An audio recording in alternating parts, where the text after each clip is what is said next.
So it's big tech again, right? Spotify. It's big tech, or Apple Music or whatever. It's big tech. People cannot get their heads round, by the way, right-wingers have realised this, that the state can sometimes, which camera is it? Either. If you want to do a clip, just either. The state, the state can sometimes spend money more efficiently than the private sector in terms of generating economic value. I don't believe you. Right. So let's just argue against this. Right. I'm clipping this. The amount of money that Zuckerberg has wasted on the metaverse, right? Billions, tens of billions, right? And people say, "Oh, it's the private sector. That's taking risks." So he shouldn't have been in that position to take that risk. He should have been taxed, and that money should have gone towards public services. Spotify should be taxed, and that money should go towards artists. There should be like redistribution of the wealth in big tech. Big tech have got so much money that they're leading all this AI stuff. It's like the fucking Politburo. Do you know what I mean? It's like there's no. They are deciding. Politburo. Yeah, exactly. The worst form of Politburo. Where they're just deciding what the destiny of our economy because they've got too much money.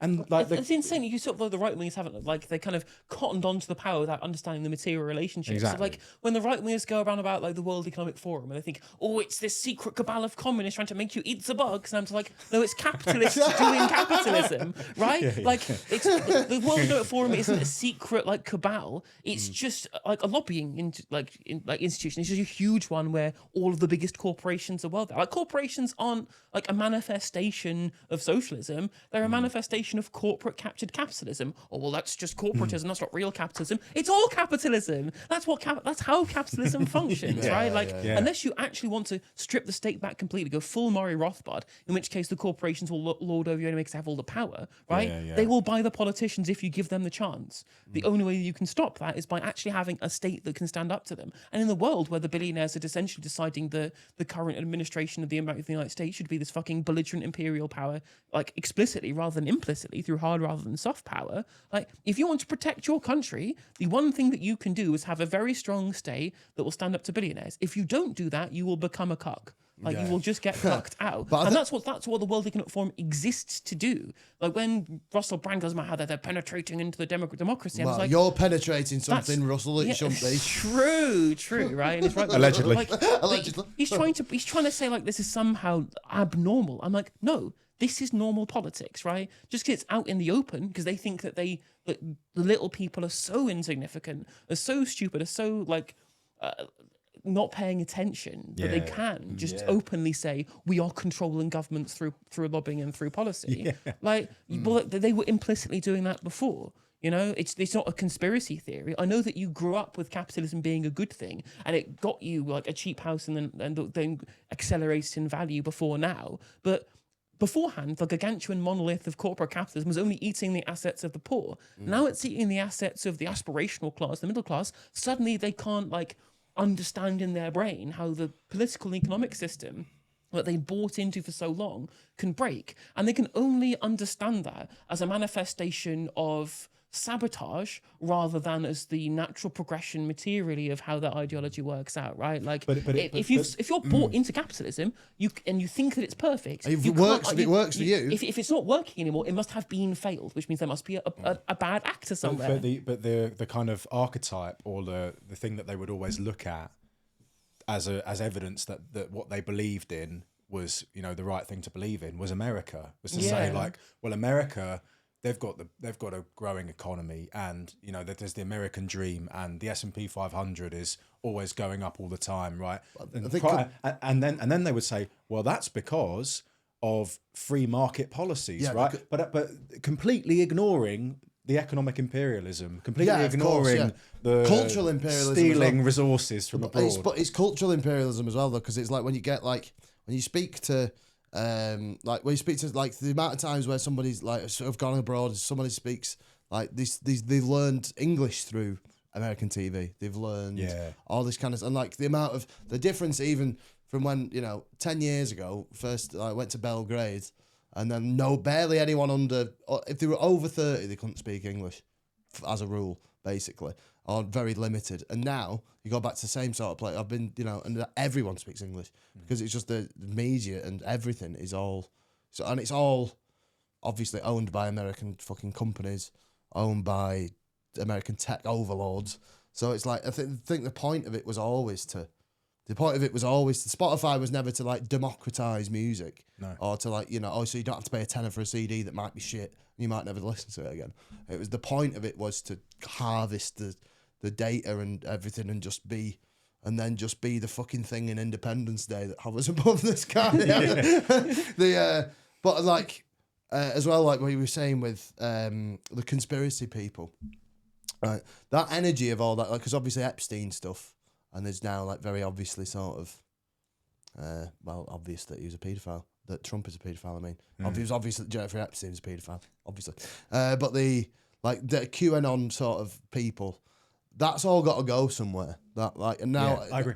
That energy of. Yeah. So I think that is all going to go towards straight Nazism now. Yeah. I mean, you're already seeing it. Nick Fuentes and Myron Gaines and Sneeko, they're all massive anti-Semites, right? Like, I mean, they literally, like, there is a really kind of undercurrent in the American right wing of like open, like, anti-Semitic conspiracy about Jews controlling the government, which was obviously there, right? We used to remember the Jews will not replace the stuff from the Charlottesville 2016, right? But that was a kind of a fringe. What's really interesting about like Fuentes, right, is he sort of makes the same arguments, I think, about Israel and Jewish people being inextricably linked that you get from Benjamin Netanyahu, from the fucking Zionists, right? And that's we're always saying no, because the two things are very different. I mean, Zionism at its heart is a supremacist fascist ideology, isn't it? So it's like somebody, you know. Well, like people talk about liberal Zionism, there is no fucking thing. There's no such thing as liberal Zionism. Those two ideologies, right? I'm not liberal, I'm a socialist, but I understand liberal values, and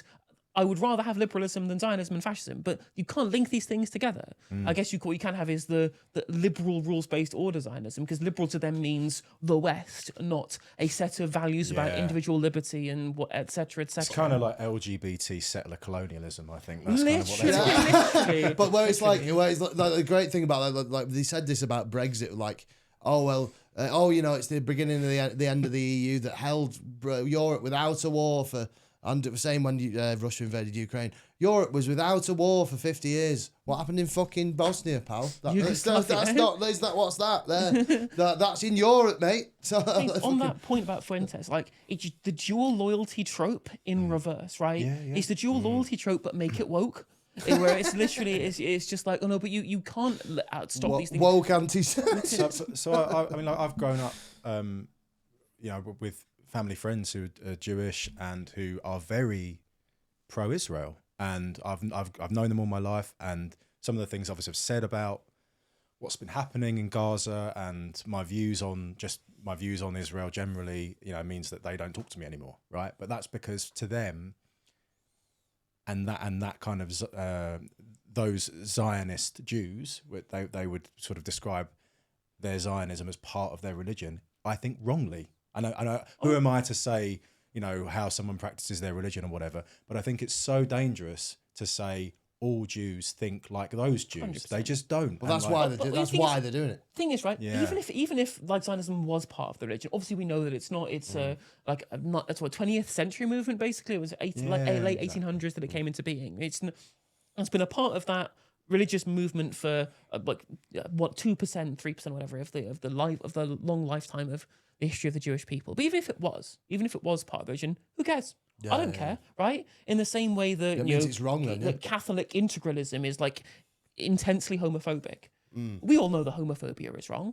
We all know that things are, and that can be critiqued on its own merits. No one is saying if you critique homophobia, that makes you an anti-Catholic bigot. No, that's so true. It's exactly the same dynamic here. I mean, people are saying, well, I can't believe you'd want to ban Damien Egan from visiting a school just because he's a friend of Israel. I'm just like, anyone should go visit a school. Oh, we're going to get like Salafi Wahhabists visiting schools, right? Are we going to get Catholic integralists visiting? We've got Harold Shipman coming round this afternoon.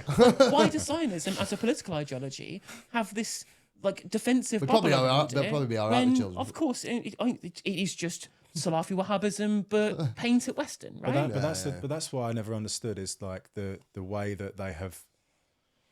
There's been this kind of feeling that they are compelled to defend Israel, whatever it does. I mean, I think I guess you could. I've just brought up Catholic, right? I guess you could say Zarb Catholic. There you go. I guess you could say like Malta. Never miss an opportunity. Yeah, Malta is the equivalent because it's probably more Catholic than the Vatican, right? Malta, it's a very Catholic country. If Malta did something stupid, I would be the first to call it out, right? I would say I would want Malta to be better because I have some kind of affinity with it, with the country. Yeah. If Israel does something bad, it's like people who are Zionists, they want to like defend it out whatever they do. The other thing as well is that for so long, of course, there has been a contingent of people, obviously a very vocal contingent of people who do blame Israel because they're anti-Semites. Yeah, right? of course. And they've always attacked Jewish people because they see them as linked to Israel. And they think they run the world and run the banks and everything. That is why you reflexively want to defend it, because otherwise you can see it in the people who don't do it in good faith. The issue, of course, is that the large anti-Zionist movement that exists now, post-Gaza, post the invasions that they were doing into Al-Aqsa in 2022, I think it was, where they were gassing worshippers in Al-Aqsa. Like, the salient since the Great March of Return, that's really, really risen in the past kind of 10 years or so. And it's difficult to be able to extricate that from the previous vocal minority of anti-Semites that did that too. What I will say, though, something that drives around the fucking bend. People will say, "Oh, no Jews, no news. The only reason I critique Israel is because it's a Jewish state." And I'm just like, I critique the UAE and Saudi Arabia all the time. Well, I've never seen it. You don't fucking pay attention. Well, there was no marches against Mohammed bin Salman. There was. There were people on the streets with hands off Yemen signs, right? Like, just because you don't pay attention until, again, your emotional support ethnicist day is in the news and you reflexively defend it, then you don't... There was so much backlash against... Mohammed bin Salman, Yeah, against the Saudi acquisition of Newcastle. Not from Newcastle fans, mind. I've got my club back, man. Fuck off. The idea that it's just reserved for Israel. I mean, America's getting criticised all the time now, and rightly so. Like, I mean, it's the left at the moment critiquing the UAE for funding the fucking RSF in Sudan. Yet our trade secretary, our envoy, Chris Bryant, swans over to Dubai going, look at the trade deal we're doing. I'm sorry, these people are funding one of the most brutal, something. It's probably more brutal than Gaza. The level of destruction is way higher in Gaza and it's very visible. But the brutality of the executions that are happening in Sudan, it's horrific. It's really, really bad. And our political class just refused to accept it because there's this contingent of people who's like, I'm going to go and avoid taxes by moving to Dubai and living off of slave labor. I'm hang on, no. First of all, slave labor. Second of all, that country's fucking monstrous. Yeah. But I think as well that like the point why I get that people don't pay as much attention to Sudan because it's sort of like, well, even though it's obviously an ex-British colony, etc., it's more like that is more of an acceptable when someone goes, if you're down the pub, all my theories come from if you were down the pub trying to chat to someone, and you go, oh, it's terrible what's happening in Sudan, which is objectively true, but like to get them to care about it, it's like, oh well, what's that got to do with me? I get that a bit more with Sudan, which is why there's not as much tension. I mean, it's non-Westerners killing non-Westerners. Yeah, exactly. Yeah, but with Israel though, it's like because Israel are, and you sound anti-Semitic if you like when you say this, but they do have an influence in Western politics by lobbies and etc. Not because they run the world, but and they're an outpost of the United States, right? I mean, that's the one thing that does frustrate me is you do hear lots of people going, well, Israel controls our politics, they control America's politics. No, America controls both. America controls our politics, and they use Israel as a proxy to be able to force politics on us, like Project Esther, for example. I think there's been like Project Esther. What's Project Esther? Project Esther is a right-wing, I believe, Heritage Foundation thing, essentially to use the pro-Palestine movement as a target to essentially drive the left out of public life by calling them anti-Semitic, essentially. That's from the right-wing Christian nationalists. Like, they don't care about Israel, they don't care about Jewish people, they don't care about any of this. But they know that there's a cohort of liberals who will reflexively take perceived bigotry seriously, as they should, but they won't be critical enough to understand that criticising Israel isn't anti-Semitic, right? But I think that there's that cohort of liberals that bought into the rules-based order and also bought into this kind of anti-Semitic stuff. Yeah, but also brought into this like post-World War II goodies versus baddies like framing of foreign policy, and believed that Israel were the goodies, and for whatever reason, because they're an ally or whatever, because they're a bit more white, that's why. And also they were educated before the new historians. But then what's happened in Gaza has challenged that, and that's why it's become more salient, I think. Like, I mean, we've seen Saudi doing bad stuff, Saudi's Saudi bad. Arabia. Yeah. I mean, we see it in the polling. The people's opinions on Israel have massively changed in this country. I mean, but you can't ignore it. I mean, the problem is, and I think a lot of people, because of the internet, are learning stuff about Israel that they were never taught. Yeah, of course. Because before 1980, it was received wisdom throughout the entire West to an individual person. The Palestinians left because the Arab armies told them to, because they would conquer the Israelis, and they never came back because Israel won the War of Independence. And it's only since we had Benny Morris and Avi Shlaim and Ilan Pape going through the declassified documents saying, nope, Israel drove people out at gunpoint, they sent Palestinians on death marches, they poisoned wells with typhoid, they massacred people in their homes. This is all stuff that is the reality of the Nakba. It wasn't just Palestinians leaving because the Arab armies told them to. It was like 5% of cases. It was an actual colonial ethnic cleansing campaign. Goes from that. Well, there's like, you know, the leader of the Black and Tans in Ireland, when Ireland wins its independence, where did he get sent? Fucking first place he went to, British Mandate of Palestine. So there you go.